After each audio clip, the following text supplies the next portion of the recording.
بسم اللہ الرحمن الرحیم۔ السلام علیکم، میرے چینل میں خوش آمدید۔ پیارے دوستو، آج میں آپ کے لیے ایک بہت ہی زیادہ دلچسپ، ناقابل یقین اور سنسنی خیز کہانی لے کر آئی ہوں۔ لیکن کہانی شروع کرنے سے پہلے میری آپ سے یہ گزارش ہے کہ اگر آپ میرے چینل پر نئے ہیں تو ہمارے چینل کو ضرور سبسکرائب کریں تاکہ آپ کو ہماری ویڈیو سب سے پہلے مل سکے۔ تو آئیں پھر کہانی شروع کرتے ہیں۔ ناصر، یہ جو تم ہر وقت نوکری کے خواب دیکھنے میں مصروف رہتے ہو نا، یہ درست نہیں۔ میں نے چائے بناتے ہوئے اسے درخواست لکھتے دیکھ کر ٹوکا۔ امجد، میں نے جس مشکل حالات میں بی اے کیا ہے وہ تمہارے سامنے ہے۔ نوکری کر کے اپنے گھر والوں کا بوجھ بانٹنا چاہتا ہوں، چاہے 800-900 روپے کی کلرکی ہی کیوں نہ کرنی پڑے۔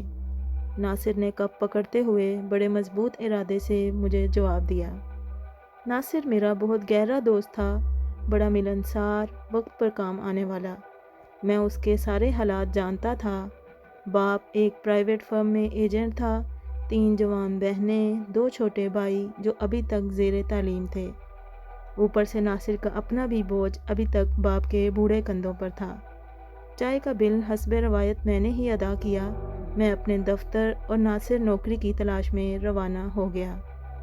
ناصر ہفتے میں 1-2 بار مجھے ضرور ملتا، جب بھی ملتا نوکری کا ہی رونا روتا۔ میں نے اسے پروف ریڈر کی اسامی پر کام کرنے کی پیشکش کی تھی، مگر اس نے یہی کہہ کر معذوری ظاہر کی کہ مسلسل ایک جگہ نظر نہیں لگا سکتا، آنکھوں سے پانی بہنے لگتا ہے۔ گھر آتے ہی سب سے پہلا پیغام جو گڑیا نے دیا وہ ناصر کا تھا کہ شام کو وہ گھر آئے گا، اور انتظار کرنے کا پابند کر گیا تھا۔ میں نے 1-2 کام کرنے تھے، مگر ناصر کے انتظار کا سن کر دوسرے روز پر رکھ دیے۔ شام کو ناصر آیا اور آتے ہی پہلے کھانے کا کہا، اور پھر شروع ہو گیا۔ یار امجد، دفتر اس لیے نہیں آیا، وہاں تم توجہ سے بات ہی نہیں سنتے۔ ایک کام ہاتھ آیا ہے، مگر تمہاری مدد کے بغیر پورا نہیں ہو سکتا۔ بیگم نے کھانا گڑیا کے ہاتھ بھجوا دیا۔ ناصر کھانے کے ساتھ ساتھ مجھ سے باتیں بھی کرتا جاتا۔ امجد، اگر 10 ایکڑ کا انتقال حاجی ارشد کے نام ہو جائے تو وہ اسے ٹاؤن بنا دے گا۔ مجھے نوکری کے ساتھ ساتھ 10 مرلے کا پلاٹ بھی مل جائے گا۔ مجھے کرنا کیا ہوگا؟ میں نے گڑیا کے ہاتھ سے چائے کے برتن پکڑتے ہوئے ناصر سے دریافت کیا۔ بس حاجی ارشد کے نام زمین کا انتقال، اس نے باقی سارا کام کروا رکھا ہے۔ تحصیلدار سے مل کر پٹواری سے انتقال کروانا ہے۔ پٹواری بات ہی نہیں سنتا۔ اچھا، تم صبح حاجی ارشد صاحب کو ساتھ لے آنا، میں دفتر سے تمہارے ساتھ چلوں گا۔ اگر کام سیدھا ہوا تو ضرور ہو جائے گا۔ دوسرے روز ناصر اور حاجی ارشد دفتر آئے۔ اس کے پاس تمام کاغذات مکمل تھے۔ میری تھوڑی سی کوشش سے انتقال اس کے نام ہو گیا۔ زمین شہر کی حدود میں تھی، اس لیے بلدیہ سے نقشہ پاس کروانے تک ناصر میرے دفتر آتا رہا۔ پھر اس کا آنا جانا اچانک کم ہو گیا۔ میں نے بھی کوئی خاص توجہ نہ دی۔ میں دفتر سے چھٹی کر کے بس کے انتظار میں کھڑا تھا کہ اچانک ایک گاڑی کے رکنے پر چونکا۔ اسٹیئرنگ پر ناصر بیٹھا مسکرا رہا تھا۔ اسے کئی روز کے بعد سامنے پا کر مجھے خوشی ہوئی۔ امجد آؤ، اس کے دروازہ کھولنے پر میں اگلی سیٹ پر بیٹھ گیا اور اس نے گاڑی آگے بڑھا دی۔ ناصر، کہاں رہے اتنے روز؟ بتاتا ہوں، ذرا دم تو لو۔ ناصر نے اشارہ کھلتے ہی گاڑی آگے بڑھاتے ہوئے جواب دیا۔ پھر ہم ایک اعلیٰ درجے کے ریسٹورانٹ کے کونے میں بیٹھے ایک دوسرے سے باتیں کر رہے تھے۔ وہ ٹاؤن تو خاصا کامیاب رہا۔ حاجی ارشد نے پلاٹ بھی دیا، اور جو پلاٹ میں اپنی محنت سے فروخت کرواتا اس کا 10% کے حساب سے کمیشن بھی دیتا۔ کچھ میں رجسٹری کروانے کے حصول سے کرا لیتا۔ آج کل میں خود ایک پروجیکٹ پر کام کرنے کی کوشش کر رہا ہوں۔ میرے ساتھ مرزا منور نامی ایک دوست سرمایہ کاری کرنے کا ارادہ رکھتے ہیں۔ ریلوے میں آڈٹ کے شعبے میں ہیں، دعا کرو کامیاب ہو جاؤں۔ اس نے کپ میرے آگے رکھتے بتایا۔ اور یہ گاڑی وغیرہ؟ میں نے چائے کا گھونٹ بھرتے پوچھا۔ اپنی ہی ہے، ناصر نے فخریہ انداز میں بتایا۔ مجھے واقعی اس پر رشک آنے لگا۔ ہم دونوں کافی دیر تک باتیں کرتے رہے، پھر وہ مجھے بڑی سڑک پر اتار کر پھر ملنے کا وعدہ کر کے چلا گیا۔ گھر آ کر میں نے ناصر کے بارے میں بتایا تو بیگم لگی کوسنے مجھے اور میرے اخبار کو۔ میں خاموشی سے لباس تبدیل کرتا رہا۔ ناصر نے واقعی وہ کر دکھایا تھا جس کا اس نے ارادہ کر رکھا تھا۔ اس نے منور ٹاؤن کی بنیاد رکھ لی تھی۔ گو وہ جگہ شہر سے خاصی دور تھی، مگر اس کی دور اندیشی نہ جانے کیا تھی جس جگہ اس نے منور ٹاؤن قائم کیا تھا۔ اس کے بارے میں اشتہار دینے آیا تو بتایا کہ وہ 3 ایکڑ جگہ کسی ریٹائرڈ کرنل کی تھی جس نے وہ ٹھیکے پر دے رکھی تھی اور خود ملک سے باہر رہ رہا تھا۔ بڑی بھاگ دوڑ کے بعد اس نے وہ 3 ایکڑ زمین آسان ادائیگی کی شرط پر خریدی۔ پہلی قسط 3 لاکھ کی تھی جو منور نے اور ناصر نے مل کر ادا کر دی، اور باقی رقم ٹاؤن کی فروخت کے پلاٹوں کی رجسٹریاں مختار عام سے کروا کر ساتھ ساتھ دیتے رہنے کا معاہدہ کیا۔ اس نے مجھے بھی دعوت دی کہ میں بھی منور ٹاؤن میں 10 مرلے کا ایک پلاٹ قسطوں پر اس سے لے لوں، مگر میں نے انکار کر دیا۔ ناصر کام میں اتنا الجھ گیا تھا کہ اس سے ملاقاتوں کا سلسلہ بالکل ختم ہو گیا۔ میں نے بھی اسے فراموش کر دیا۔ اس نے وہ مکان بھی فروخت کر ڈالا تھا جس میں اس کا خاندان رہ رہا تھا۔ اس نے مکان فروخت کرنے کی وجہ یہ بیان کی کہ گاڑی پارک کرنے میں بڑی تکلیف ہوتی ہے۔ وہ رشتہ بھی اس سے ختم ہو گیا جس کے ناطے سے وہ میرا محلے دار تھا۔ دفتر آتے ہی سب سے پہلے جس چیز پر میری نظر پڑی وہ ایک خوبصورت شادی کا کارڈ تھا۔ کارڈ کھول کر دیکھا تو خوشی ہوئی۔ ناصر کی شادی کا پروگرام درج تھا۔ ایک سائٹ پر تمام گھر والوں کو ساتھ لانے کی تاکید لکھی تھی۔ گھر آ کر میں نے بیگم کو بتایا۔ اسے بھی ناصر کی شادی کا سن کر خوشی ہوئی، مگر وہ ساتھ ہی فکر مند ہو گئی۔ امجد، شادی میں خالی ہاتھ تو نہیں جایا جائے گا؟ ابھی تو تم نے پچھلے روز ایڈوانس لیا تھا۔ شیخ صاحب اب تو کسی قیمت پر بھی قبل از وقت تنخواہ نہیں دیں گے۔ وہ مقررہ وقت پر ہی تنخواہ دے دیں تو بڑی بات ہے۔ بیگم نے کوٹ پکڑتے اپنی رائے کا اظہار کیا۔ بات تو ٹھیک ہے، مگر شادی میں شرکت بھی تو ضروری ہے، میں نے گڑیا کے ہاتھ سے چائے کا کپ پکڑتے ہوئے کہا۔ اپنی تنگ دستی کے پیش نظر میں واقعی ناصر کی شادی میں شرکت نہ کر سکا۔ یوں شادی کی تاریخ گزر گئی۔ میرے نہ آنے پر ناصر کا رد عمل نہ جانے کیا رہا ہوگا، مگر میں اس روز بہت غمگین رہا۔ پھر یہ بھی بات پرانی ہو گئی۔ شادی کارڈ پر جو ایڈریس درج تھا وہ میں نے اتار کر اپنی ڈائری میں لکھ لیا۔ آخر ایک دن میں بیگم اور گڑیا بیٹی کے ساتھ اس ایڈریس پر پہنچ گیا جو ناصر کے شادی کارڈ پر درج تھا۔ گھر تو بہت خوبصورت ہے، بیگم نے ناصر کے گھر پر نظریں گھماتے ہوئے کہا۔ ہاں واقعی بہت پیارا گھر ہے، میں نے بھی تائید کی۔ دروازہ کھولنے والا ناصر کا چھوٹا بھائی تھا۔ ہمیں دیکھ کر وہ مسکرا دیا۔ ناصر گھر پر ہے؟ میں نے اس کے ساتھ قدم بڑھاتے ہوئے پوچھا۔ جی ہاں، اپنے کمرے میں ہیں، اختر نے بتایا اور ہمیں ڈرائنگ روم میں بٹھا کر اندر چلا گیا۔ تھوڑی دیر بعد گھر کے دیگر لوگ بھی آ گئے۔ ناصر کے والد صاحب شادی میں شریک نہ ہونے کا گلہ کر رہے تھے۔ میں نے معقول بہانہ بنا کر ٹال دیا۔ بیگم اور گڑیا ناصر کی والدہ اور بہنوں کے ساتھ باتیں کرنے میں مصروف تھیں۔ چائے وغیرہ آ گئی، مگر نہ ناصر آیا اور نہ ہی دلہن۔ میں نے دبی آواز میں ناصر کا پھر پوچھا تو منی نے بتایا کہ بھائی جان تو سوئے ہوئے ہیں اور بھابھی سویٹر بنا رہی ہیں۔ میں نے ان کو بتایا تھا آپ لوگوں کا، انہوں نے اٹھانے سے منع کر دیا اور کہا کہ انہیں کہنا کہ پھر کسی روز آ جائیں۔ میرے دل پر ایک چوٹ سی لگی۔ تھوڑی دیر بیٹھنے کے بعد ہم دلہن کا اور ناصر کا سوٹ اور حسب توفیق کچھ روپے دے کر واپس آ گئے۔ تمام راستے بیگم گمسم رہی۔ اس بات کا میرے دل پر بھی بہت اثر ہوا، کیونکہ ناصر نے دوسرے روز کیا کئی روز تک فون نہ کیا، جس کا مطلب صاف ظاہر تھا، اور وہ یہ کہ وہ ہم سے ملنا پسند نہیں کرتا۔ میں روزمرہ کے کاموں میں ایسا الجھا کہ مجھے کچھ یاد نہ رہا۔ کبھی بیگم نے ناصر کا ذکر بھی نہیں کیا۔ میں ڈاک دیکھ رہا تھا کہ راولپنڈی کے نامہ نگار کی بھیجی ہوئی خبر پڑھ کر بری طرح چونکا۔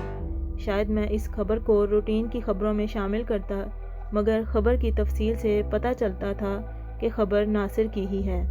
اس نے اپنی بیوی کو تیز دھار آلے کی مدد سے قتل کر ڈالا تھا اور روپوش ہو گیا تھا۔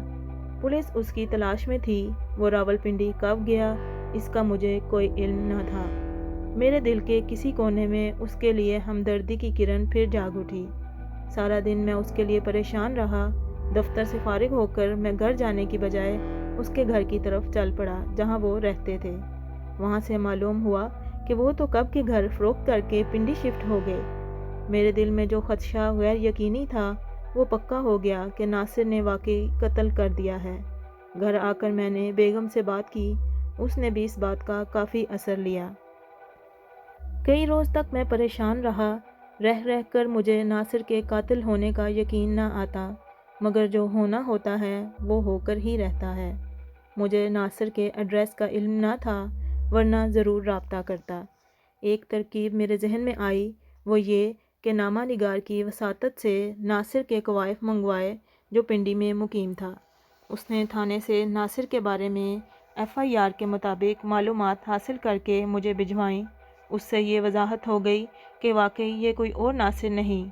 میری سوچ صحیح ثابت ہوئی۔ جو معلومات نامہ نگار نے مجھے روانہ کی تھیں، ان کی روشنی میں یہ ثابت ہو گیا کہ ناصر ہی قاتل تھا، جس نے مفرور ہونے کے بعد نہ صرف گرفتاری پیش کر دی بلکہ اپنی بیوی کے قتل کا اعتراف بھی کر لیا۔ نامہ نگار کی اطلاع نے میرے شک و شبوں کی مزید تصدیق کر دی تو میری پریشانی میں اور اضافہ ہو گیا۔ گھر آ کر میں نے بیگم سے مشورہ کیا کہ اگر وہ اجازت دے تو میں پنڈی جا کر ناصر سے ملاقات کر لوں۔ بیگم نے نیم رضامندی کا اظہار کیا۔ تنخواہ ملتے ہی میں 2 روز کی چھٹی لے کر راولپنڈی روانہ ہو گیا۔ جیل میں ناصر سے رسائی حاصل کرنے میں کوئی دشواری نہ ہوئی۔ جیلر نے جیل کی پہلی راہداری میں ملاقات کی اجازت دے دی۔ تھوڑی دیر انتظار کرنا پڑا، پھر بڑے آہنی گیٹ کا چھوٹا سا دروازہ کھلا اور نمبردار کے ہمراہ ناصر میرے سامنے کھڑا تھا۔ مجھ پر نگاہ پڑتے ہی وہ پھیکی سی ہنسی ہنس کر مجھ سے لپٹ گیا۔ جب مجھ سے جدا ہوا تو اس کی آنکھوں کے گوشے بھیگے ہوئے تھے۔ آپ ادھر بینچ پر بیٹھ جائیں۔ نمبردار نے دیوار کے ساتھ رکھے بینچ کی طرف اشارہ کیا۔ ہم دونوں وہاں جا بیٹھے۔ نمبردار شاید ہماری نگرانی پر مامور تھا، دور ہٹ کر کھڑا ہو گیا۔ ناصر، یہ سب کیسے ہو گیا؟ میں نے اس کے چہرے کا جائزہ لیتے ہوئے پوچھا۔ امجد، حالات ہی ایسے پیدا ہو چکے تھے، اگر میں ایسا نہ کرتا تو شاید پھر میں اپنا ذہنی توازن کھو بیٹھتا۔ ناصر نے سگریٹ سلگا کر جواب دیا۔ شاید تمہیں پتہ ہو، ہم سب مبارکباد دینے آئے تھے لاہور والے گھر۔ میں نے اسے بتایا۔ ہاں امجد، میں بہت شرمندہ ہوں اس واقعے کے لیے۔ دراصل میں اتنی بڑی غلطی کر بیٹھا تھا جس کا احساس مجھے شادی کے بعد ہوا۔ آپ لوگوں کے آنے کے بارے میں امی جان نے بتایا تھا۔ امجد، تم تو ایک طرف مجھے اپنے گھر میں رہتے ہوئے گھر والوں سے کھل کر بات کرنے کی اجازت نہ تھی۔ کاش میں نے اس کم ظرف اور بد کردار عورت سے شادی ہی نہ کی ہوتی۔ ناصر نے دھواں اپنے اندر جذب کرتے ہوئے دکھ بھرے انداز میں کہا۔ یہ رشتہ تمہیں کیسے ملا اور کیا تمہارے گھر والوں کی پسند نہیں تھی؟ میں نے پوچھا۔ نہیں امجد، یہ میری بدقسمتی کا نتیجہ تھا۔ میرے پارٹنر حاجی ارشد کے ملنے والے ایک دوست اظہر بٹ، جو بہت اچھے اور ملنسار شخصیت کے حامل تھے، کے حوالے سے ملا۔ مگر ان دونوں کا کیا قصور؟ ہر اچھا دوست تو دوست کے لیے بہتر ہی سوچتا ہے۔ نسیم پڑھی لکھی اور خوبصورت تھی۔ پہلے میں اسے ملا، پھر سارے گھر والے، سب نے نسیم کو پسند کر لیا۔ نسیم راولپنڈی میں ہی ایک پرائیویٹ فرم میں ملازمت کرتی تھی۔ شادی سے قبل اس نے ملازمت ترک کرنے کا وعدہ بھی کر لیا۔ میں مطمئن ہو گیا۔ کاروبار سیٹ ہو چکا تھا۔ بیوی کا ملازمت کرنا مجھے اچھا نہ لگا، اس لیے میں نے قبل ازیں یہ بات کر لی۔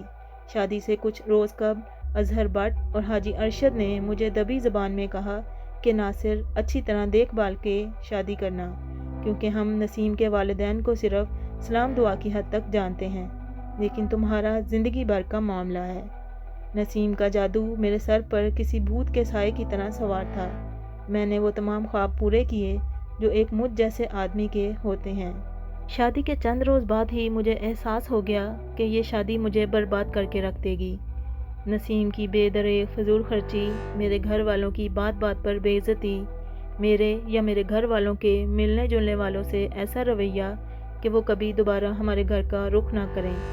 جب اس کا کوئی اپنا آتا تو وہ سر سے پاؤں تک اس پر نچھاور ہونے کی کوشش کرتی۔ میں اس حال میں بہت پریشان رہنے لگا۔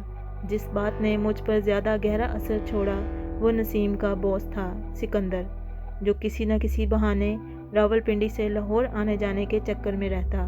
لاہور آتا اور نسیم کو نہ ملنا ایسے تھا جیسے وہ لاہور آیا ہی نہ ہو۔ جس روز سکندر آتا، نسیم کسی کو اپنے کمرے کے آگے سے گزرنے تک نہ دیتی۔ اگر میں کوئی اعتراض کرتا تو بدتمیزی پر اتر آتی۔ میں نے اکثر اسے نوکری چھوڑنے کا کہا، مگر وہ مجھے بری طرح جھڑک دیتی۔ اس کے رویے سے میں اتنا دل برداشتہ رہنے لگا کہ میرا کام کی طرف سے دھیان یکسر طور پر ہٹ گیا۔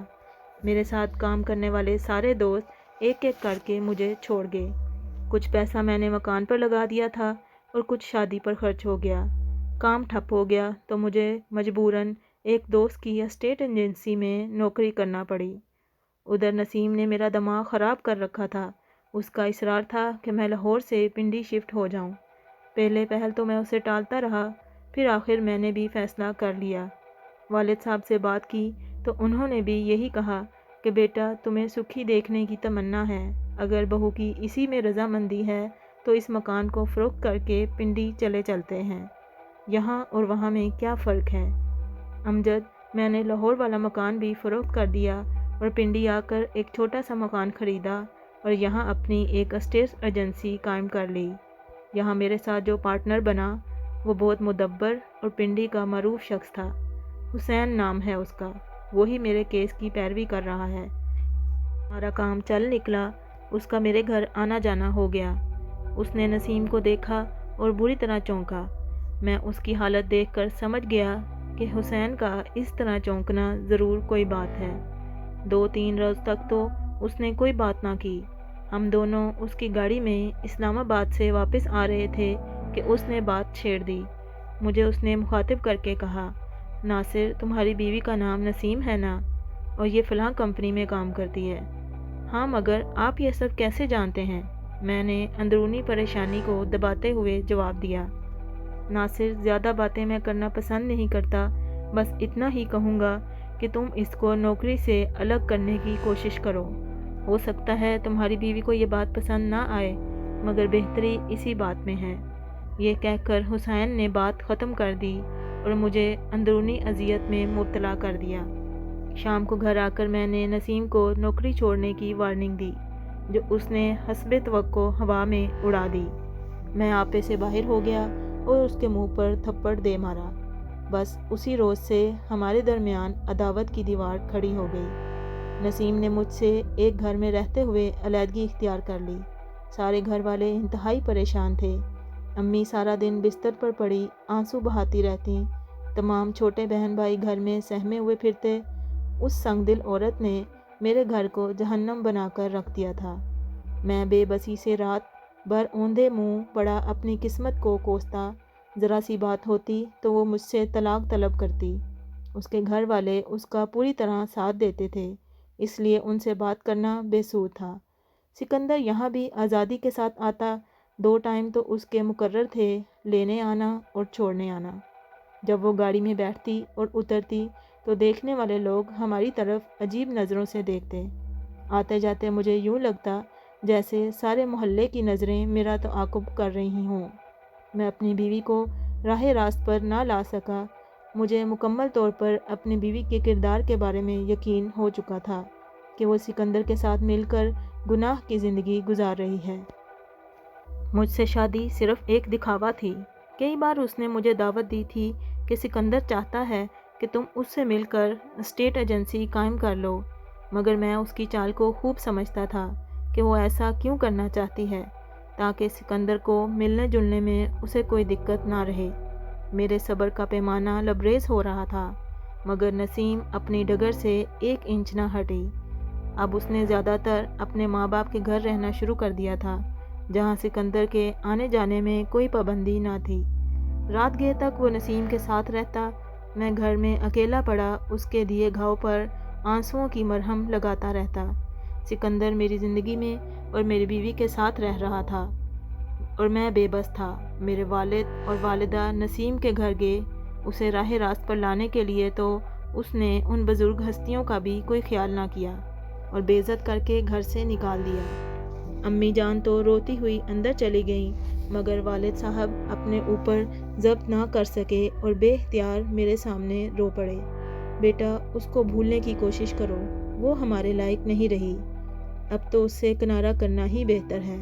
ہمیں تو اس سے اتنی امید نہیں تھی، مگر بہو نے ہماری بزرگی کا لحاظ بھی نہیں کیا۔ اس نے صاف صاف کہہ دیا ہے کہ وہ تم سے طلاق حاصل کر کے رہے گی، اور وہ جو 2 لاکھ روپے کا مہر ہے وہ بھی تم سے عدالت میں مقدمہ کر کے وصول کرے گی۔ یہ بتا کر والد صاحب خاموش ہو گئے۔ امجد، میرے اندر طوفان اٹھ رہا تھا۔ میں نے ایک فیصلہ کیا اور جیسے میرے اندر ایک ٹھہراؤ پیدا ہو گیا۔ شام کو میں اٹھا اور تیار ہو کر صدر آ گیا۔ ایک اسٹور پر رک کر میں نے گوشت کاٹنے والا چھری خریدا اور اسے اپنے نیفے میں چھپا لیا۔ وقت گزارنے کے بہانے سینما میں آ گیا۔ کوئی انگریزی فلم تھی، پتہ نہیں سٹوری کیا تھی، بس سکرین پر مجھے نسیم اور سکندر ہی نظر آ رہے تھے۔ شو ختم ہوا تو میں ٹیکسی میں بیٹھ کر نسیم کے گھر کی طرف روانہ ہو گیا۔ میرا قیاس درست ثابت ہوا۔ سکندر کی گاڑی مکان کے آگے کھڑی تھی۔ میں نے ٹیکسی کچھ فاصلے پر چھوڑ دی اور پیدل ہی مکان تک آیا۔ باہر والے کمرے کے سامنے رک کر میں نے اندر کی آوازوں کا جائزہ لیا۔ اندر سکندر اور نسیم کی دبی دبی ہنسی کی آواز آ رہی تھی۔ میرے اندر نفرت کی آندھی کروٹ لے کر بیدار ہو گئی۔ میں نے جوش میں دروازے کو دھکا دیا تو اندر کی طرف جا پڑا۔ مسہری پر سکندر لیٹا ہوا تھا اور نسیم اس کے پہلو میں بیٹھی خشک میوے کے دانے چن چن کر اس کے منہ میں ڈال رہی تھی۔ سکندر تو اٹھ کر بوکھلاہٹ میں اندر کی طرف بھاگا اور نسیم پر جیسے سکتہ طاری ہو گیا۔ چھرا میرے ہاتھ میں تھا اور میں غصے سے بے قابو ہو کر اس پر پل پڑا۔ پہلے وار سے اس کی گردن تن سے جدا ہو گئی۔ جب تک میرا غصہ حاوی رہا میں اس پر وار کرتا رہا۔ اس کے گھر میں کوہرام مچ گیا۔ میں چھرا فضا میں لہراتا ہوا وہاں سے فرار ہو گیا۔ کئی روز تک بری امام کے آس پاس چھپا رہا، پھر میں نے اپنی گرفتاری رضاکارانہ طور پر پیش کر دی۔ وہ خاموش ہو گیا۔ میں اس کی سنائی ہوئی باتوں میں ایسا گم ہوا کہ احساس ہی نہ ہوا وقت کے گزرنے کا۔ میں اس سے دوبارہ ملنے کا وعدہ کر کے واپس آ گیا۔ اس کی بربادی کا مجھے انتہائی صدمہ تھا۔ کئی سال تک ناصر کا کیس چلا۔ اس کو 5 سال کی سزا ہو گئی۔ میرے اور ناصر کے درمیان ایک بار پھر سالوں کا خلا حائل ہو گیا۔